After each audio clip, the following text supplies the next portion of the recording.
back to the Swamp 24/7 podcast. I'm Thomas Goldkamp here with Blake Alderman. We're your hosts for swamp247.com. Blake, I know that Sunday I went on a little bit of a rant regarding kind of really the whole state of the program, and I unfortunately probably monopolized a lot of our time. I heard that a couple times in the comments.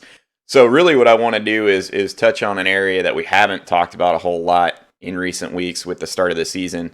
Let's talk about recruiting, because I think right now with Florida sitting at 3-2, 5 games in, right or wrong, I think the interest from the fan base at this point in the actual season, probably relatively low. Now, I expect that to pick up, I think, a little bit next week when they travel to LSU, and you've got, obviously, Georgia coming up. I think you'll pick up some interest. But for right now, I mean, homecoming against Vanderbilt, we'll talk about that a little bit in the second half of the show. But let's be honest, I mean, a 30-plus point spread, there's not a whole lot to talk about in our Thursday preview episode.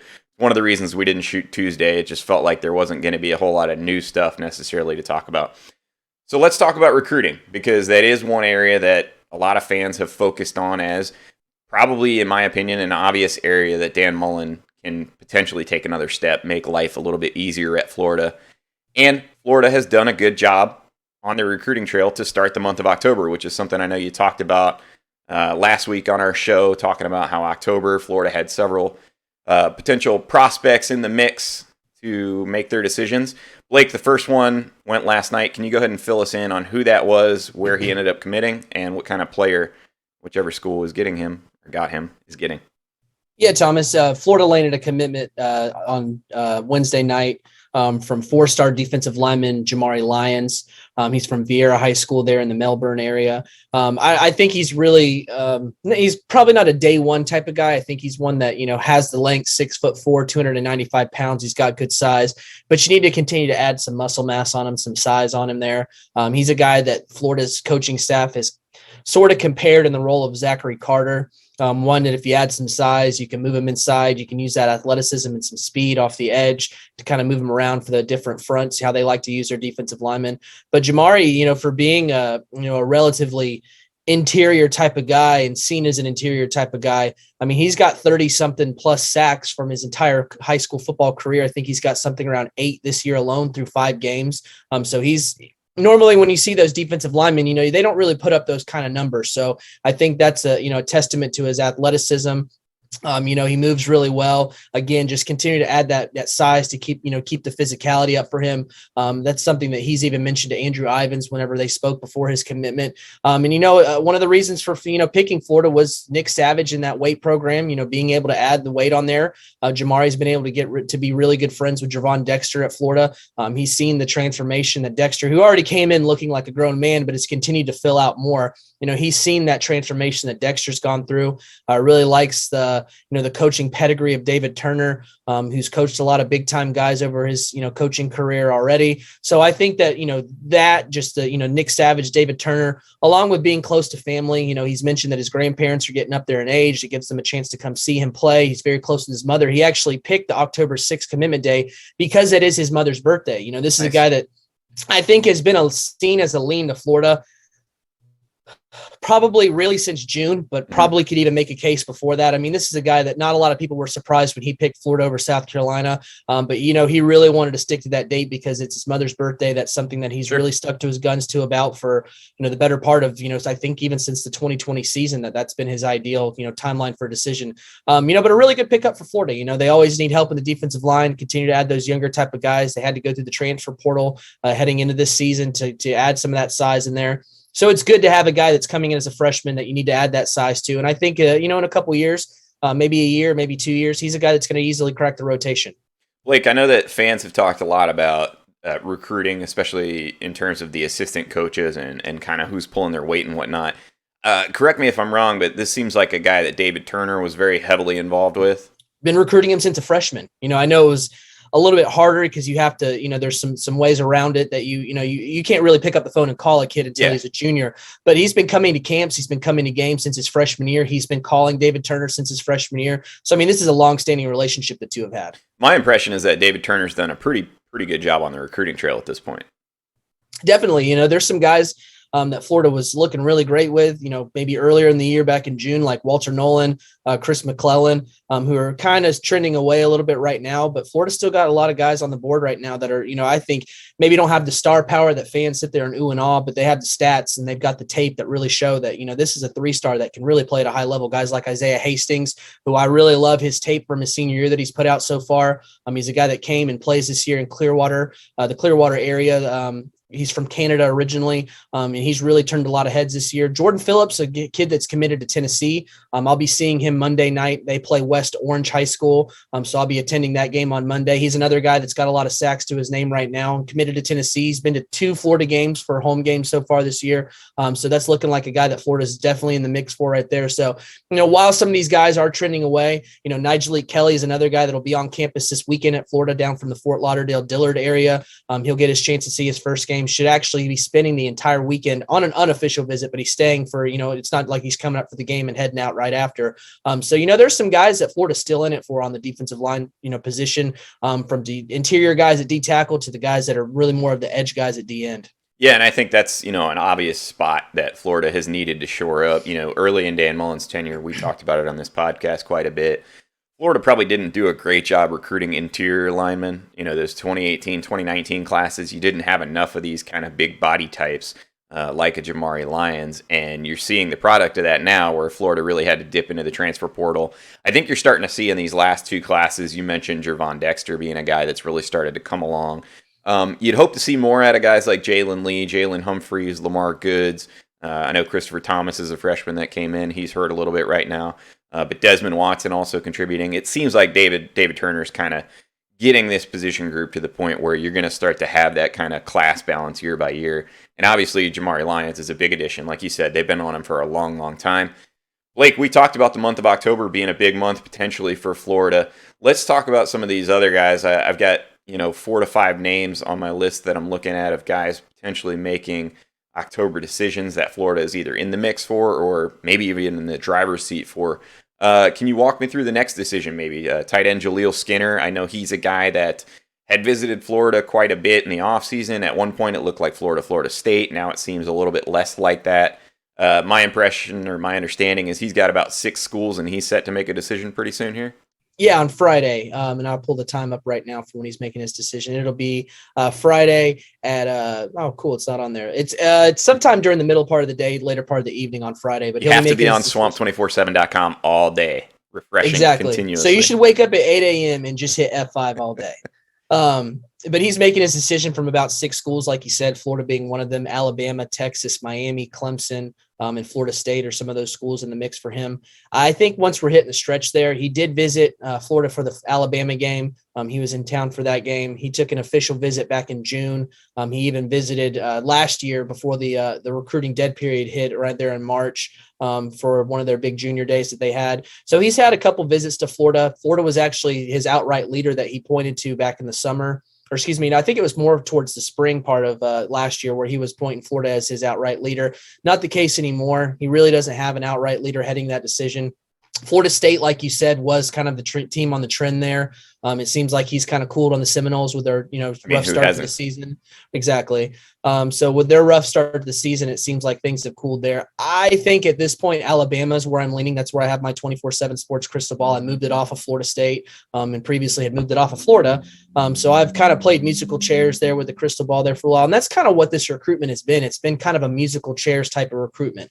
Really early on, Clemson was in there. He's from Greer, South Carolina. He plays at IMG Academy right now in the Sunshine State, but he's from that South Carolina area. Seems like Clemson really went more on a guy like Oscar Delp, who's another 4-star tight end there in the state of Georgia. So, he was there early. Then he was starting to lean towards Florida after a couple of visits there. Kyle Pitts having that big season like they did. And then it was Florida State. And then Texas kind of had a little bit of buzz there. Alabama's got the buzz leading up to that decision there. So, like I said, this is a recruitment that I think it's Alabama heading into this decision timeline. But the way this has just been an up and down type of recruitment, I wouldn't be shocked with anything there. But I do think it's Alabama for him heading into that Friday decision. Yeah, I mean, Florida's got no shortage of things to sell there, obviously, with, the production that Kyle Pitts put together. But, like you said, a guy that maybe a year ago, this is a different story, but for now seems trending the other way. Talk to me about some of these other guys, Jaden Gibson, Gentry Williams, Azariah Thomas, whoever you want to kind of tackle there. Those are three guys I know that have decisions potentially upcoming that Florida's been in the mix for. Yeah, I'll start with the guys who have dead set decision dates. And Jaden Gibson, the 4-star wide receiver from West Orange High School, that's who I'll be going to see play Jordan Phillips, who I talked about earlier on Monday for that high school game. He'll be making his decision on October 13th at 2:30 p.m. That's Eastern time here in the state of Florida. He'll be making it at the gym at his high school. He's got a rather large handful of finalists there. I know Georgia, South Carolina, Miami, Baylor. I think Tennessee is one of them. He has so many that it's hard for me to jump off the top of my head. Florida State's one. Florida is a team that I've had my crystal ball pick on since February. You know, he's got family ties. His parents went to Florida. They were really excited about having the chance to go there. He's really built a really good relationship with Billy Gonzalez. He's kind of pointed out to the fact that he's produced a lot of guys that wide receiver position, you know, the Van Jeffersons, the Kadarius Tonys, you know, the Josh Hammonds, you know, they're Tyree Cleveland's. There's been a lot of guys that Florida's had drafted. And I think that that's something that's really stuck out to him. He's seen Florida really air it out under Kyle Trask. You know, this year they really haven't thrown it as much, obviously, with them really focusing on that run game. But one thing that really stuck out to me from talking to him after he visited from that Florida-Alabama game was asking about Anthony Richardson. You know, that was something that he really stuck out to him because, you know, with Anthony Richardson being more of the future type of guy and Jaden coming in as a younger guy, you know, that's the guy that he's more likely going to keep an eye on, you know, because that's probably who's going to play with more than likely. So he really has stuck out to him about just his athleticism, the way he airs things out there. And he said, you know, whenever he's making his decision, Jaden is a very focused type of kid. He looks at all aspects of things. You know, yes, football is important, but you know, things that, you know, having a chance to play with a guy like Anthony Richardson, who a lot of people really rave about, that's something that stands out to him about Florida. My crystal ball, like I said, is on Florida heading in that decision. You know, I feel pretty good about it. You know, I think that Florida's been in a really good spot. Kejuan Ratliff is a guy that's known Jaden since he was a little boy. You know, he had that 7-on-7 team in the Orlando area. So there are a lot of ties to Florida that I think have just always been too tough to overcome for, you know, a lot of these schools that, you know, maybe even if they offered before. But, you know, this is a guy that I think at his heart has always wanted to go to Florida, and that's where I'm sticking with right there, heading into that October 13th decision. Gentry Williams is a guy that's going to be making his commitment on October 18th. 5-star? I think high 4-star. He was a 5-star guy on the composite. I know I'd mentioned he was a 5-star before, but pulling it up now. He was a 5-star on the 24/7 Sports composite. Took an official visit to Florida there in June. It's been an interesting recruitment because a lot of the schools that are made up of his final core schools have been recruiting him at the cornerback position. And Florida has always stuck to their guns of being a wide receiver type of guy for him, recruiting him at wide receiver. And I think in the beginning, that was something that was always kind of strange to him, just because I think he wanted to play cornerback. He wanted to play defense at the college level. But then he took a couple of Zoom visits with Florida whenever the dead period was going on, and how they had everything so structured and had a plan for him and had really an idea of what they wanted to do with him. And I think they did a really good job conveying that to him, to where it opened him up a little bit more to having the opportunity to play wide receiver at Florida. He took his official visit in June, spent a lot of time around Garrick McGee, who's a graduate of Booker T. Washington High School out there in Oklahoma, which is where Gentry goes to school at. So there's a connection there.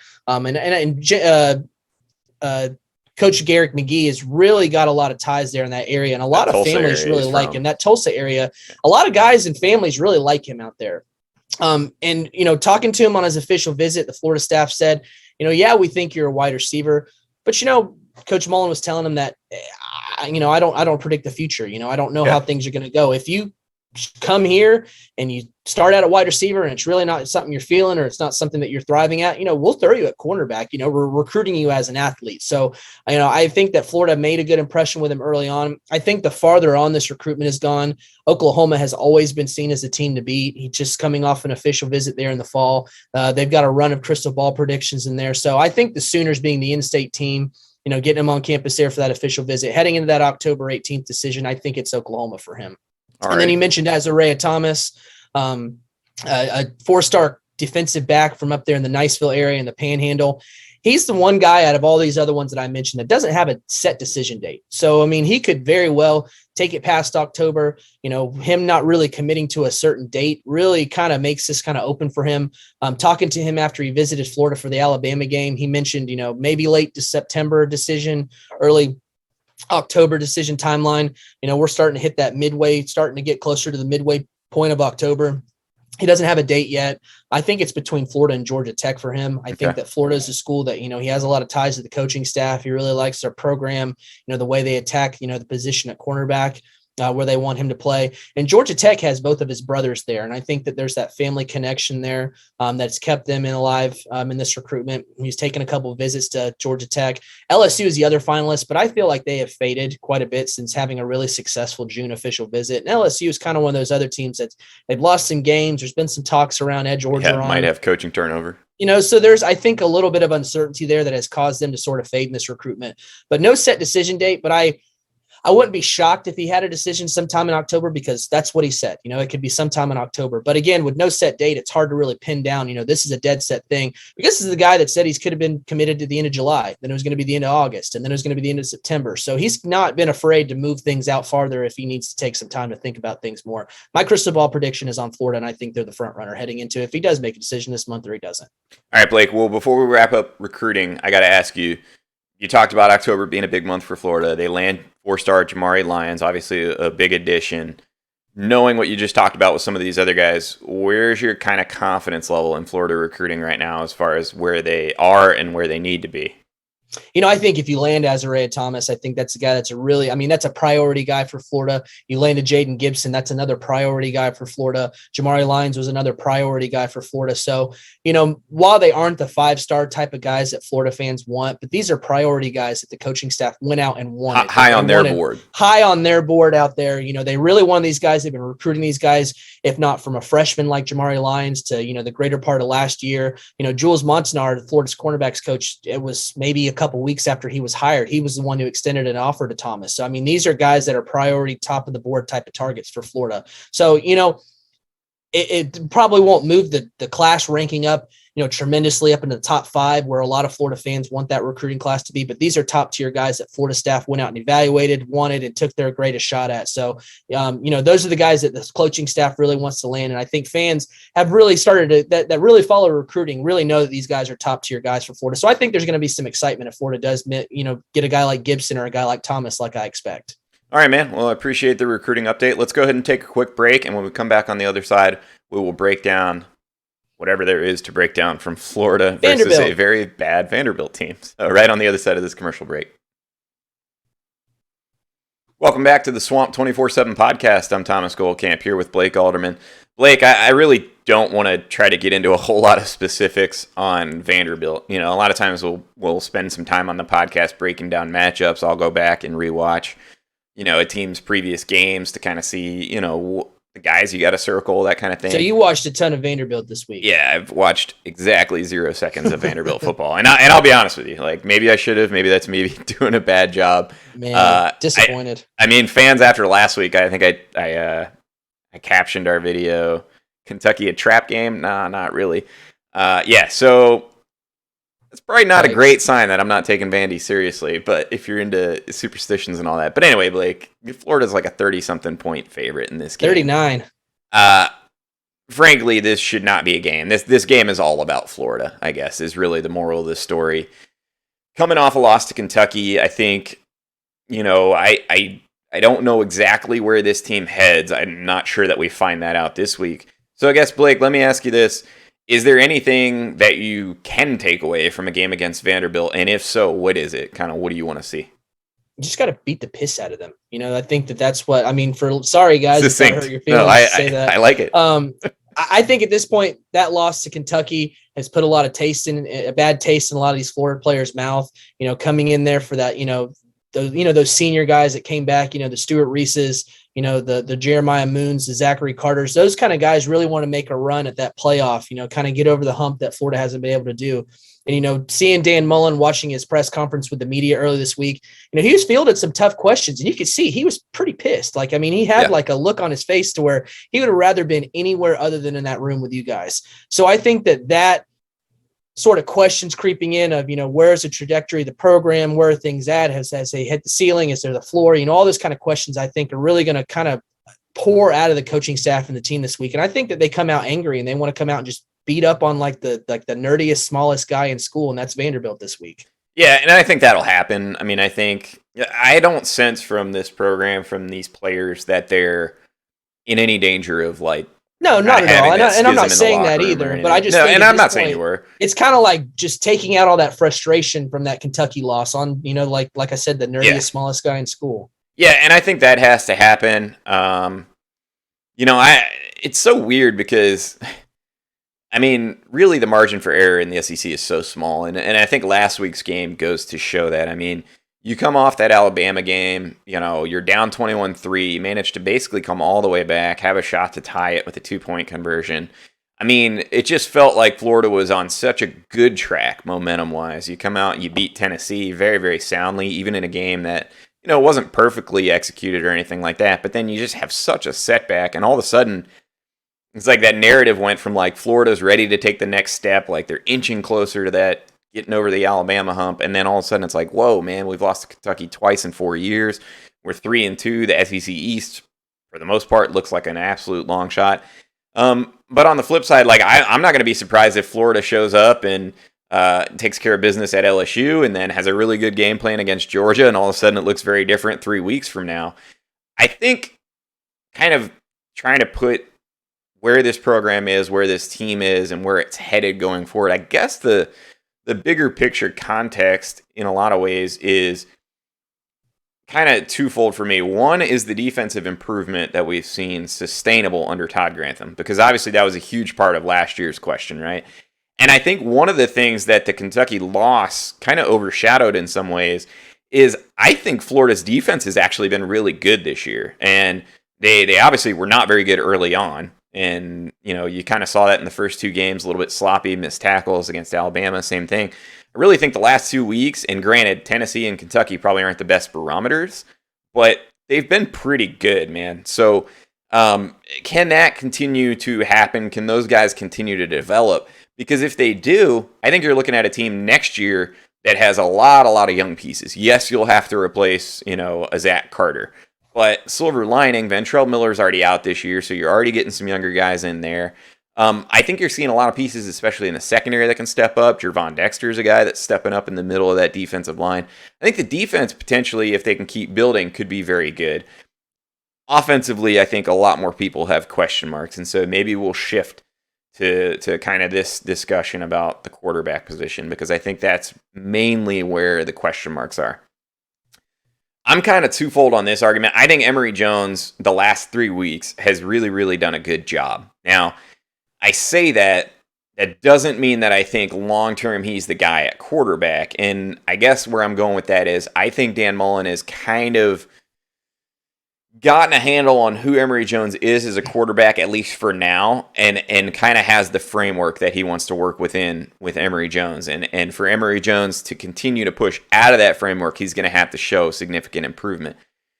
Unfortunately for me, Blake, I feel like that framework is so limited right now that there are legitimate questions about whether or not Florida, going beyond 2021, can take the next step with him being the guy. Right? Can Florida truly win a championship with him being the guy?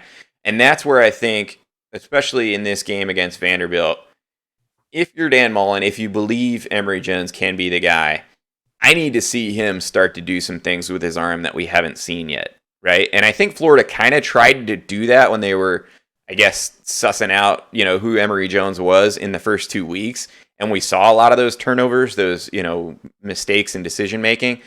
I want to see them open it up again like they did in the first 2 weeks. Let Emory Jones kind of sink or swim against a very bad Vanderbilt team, right?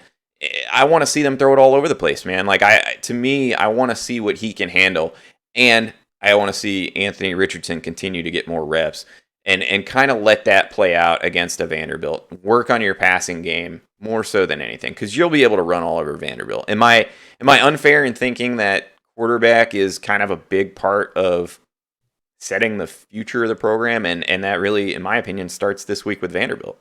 Yeah, and I think if there's a perfect chance to give Anthony Richardson some reps, it's definitely on a Vanderbilt team that should be outmatched. And I'm not talking about, a series here, a series there like we've seen. This is a team that Florida should be up well over around halftime, start of the third quarter type of game, to where Anthony Richardson should get, a quarter and a half, 2 quarters, something to that effect. Yeah. You should let him get a lot more reps there. And I think that gives you an idea of the future, because the reps that you've seen him play in games, he's made a lot of spectacular plays. According to Dan Mullen, he's missed some reads here and there, but this is a chance to get him familiar with, those reads and what they can do, and all those types of things that comes into just knowing just the majority of the part of the offense as a whole for Florida and what they want to do. So I think that as far as going for the future, getting him a lot more than a series here, a series there, maybe 2 series back to back type of game plan. I think that this is the perfect week to really kind of mold him more for the future, because again, I do agree with you. I think at this point we know what Emory Jones can do, what his strengths are. You've seen him kind of throw a lot of those, kind of out routes, bubble type of screen plays, those kind of dink and dunk things. And, you really haven't seen him take, to launching down the field that you did see in those first 2 games. But, even Dan Mullen said that was a chance to try to make him uncomfortable with some things that he's not comfortable with. And, he's had some struggles. He's thrown some interceptions. So, I think that this is a chance to, really kind of test Emory Jones and being able to stretch the field against a Vanderbilt team. But I think also, too, for the future, it's a chance to give Anthony Richardson a little bit more than, a rep here, a rep there, a series here, a series there.